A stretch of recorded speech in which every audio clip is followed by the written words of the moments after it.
नमस्कार मंडळी, मी तुमचा लाडका मित्र वरद विजय चव्हाण आणि मी तुम्हा सर्वांचं माझ्या यूट्यूब चॅनलमध्ये स्वागत करत आहे.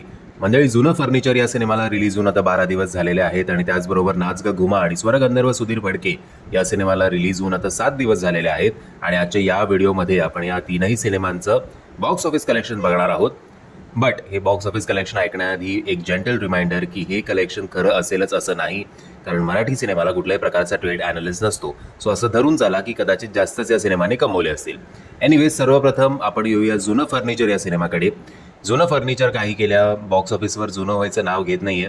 पहिल्या आठवड्यात या सिनेमाने कमवले आहेत जवळजवळ 4,05,00,000 रुपये. 8व्या दिवशी म्हणजेच दुसऱ्या शुक्रवारी 32 लाख रुपये. दुसऱ्या शनिवारी 87.50% ग्रोथ बघायला मिळाली आणि या सिनेमाने कमवले 60 लाख रुपये. दुसऱ्या रविवारी म्हणजेच 10व्या दिवशी 25% ग्रोथ अजून बघायला मिळाली आणि या सिनेमाने कमवले 75 लाख रुपये. तर सोमवारचं म्हणजेच 11व्या दिवसाचं आणि मंगळवारचं म्हणजेच 12व्या दिवसाचं अर्ली एस्टिमेट जे आहे, सोमवारचं तरी असं म्हटलं जातं की 29 लाख रुपये या सिनेमाने कमवले. पण कालचं सुद्धा अर्ली एस्टिमेट जे आलंय ते साधारणपणे तेवढंच आहे, 29 लाखच्या आसपास. सो कदाचित 25 किंवा 32 लाख या सिनेमाने काल कमवले असतील, ते आपल्याला उद्यापर्यंत कळेल. असं करत पहिल्या 12 दिवसाचं याचं इंडियन बॉक्स ऑफिसचं नेट कलेक्शन आहे 6.3 CR. आता काल मंगळवारी ओव्हरऑल ऑक्युपन्सी होती 20.34%ची, ज्याच्यात मॉर्निंग शोजचे 10.21, आफ्टरनूनचे 17.72, इव्हनिंगचे 21.95 तर नाईट शोजचे 31.46%.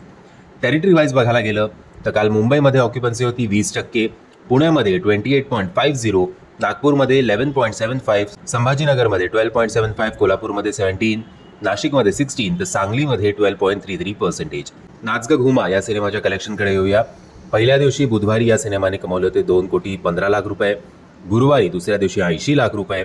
तिसऱ्या दिवशी जवळजवळ 18.75%ची ग्रोथ आपल्याला बघायला मिळाली कम्पेअर्ड टू थर्सडे आणि या सिनेमाने कमवले 95 लाख. शनिवारी 94.74%ची ग्रोथ बघायला मिळाली आणि या सिनेमाने कमवले 1,85,00,000 रुपये. रविवारी 8.11%ची ग्रोथ बघायला मिळाली तर या सिनेमाने कमवले 2 कोटी रुपये.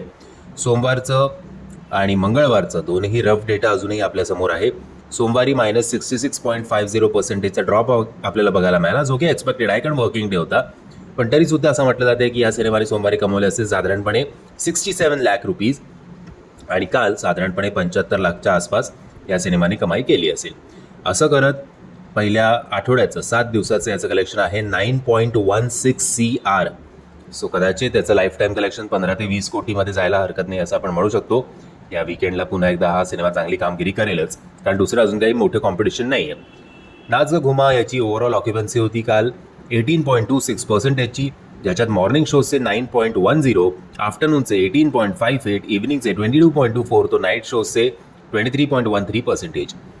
टेरिटरी वाईज बघायला गेलं तर मुंबईची ऑक्युपन्सी 18%, पुण्याची 18.75, नागपूरची 15, संभाजीनगरची 17, कोल्हापूरची 25.33, नाशिकची 22 तर सांगलीची 17.25%. आता येऊया स्वरगंधर्व सुधीर फडके या सिनेमाकडे. पहिल्या दिवशी या सिनेमाने कमवले होते 27 लाख रुपये, दुसऱ्या दिवशी 17 लाख रुपये, तिसऱ्या दिवशी 12 लाख, चौथ्या दिवशी 21 लाख, 5व्या दिवशी 32 लाख, 6व्या दिवशी सोमवारी एकदम कलेक्शन ड्रॉप झालं आणि या सिनेमाने कमवले 5 लाख रुपये असं म्हटलं जातं. तर काल मंगळवारी 7व्या दिवशी जरा पुन्हा कलेक्शन वर आलेलं दिसतंय आणि या सिनेमाने कमवले जवळजवळ 12 लाख रुपये 7व्या दिवशी. असं करत याचं इंडियन बॉक्स ऑफिसचं नेट कलेक्शन आहे 1.26 CR आणि ग्रॉस कलेक्शन आहे 1.43 CR.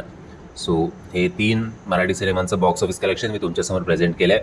मी आशा करतो तुम्हाला हा व्हिडिओ आवडला असेल. जर तुम्हाला हा व्हिडिओ आवडला असेल तर प्लीज या व्हिडिओला लाईक, शेअर आणि चॅनलला सबस्क्राईब करायला विसरू नका. जय हिंद, जय महाराष्ट्र.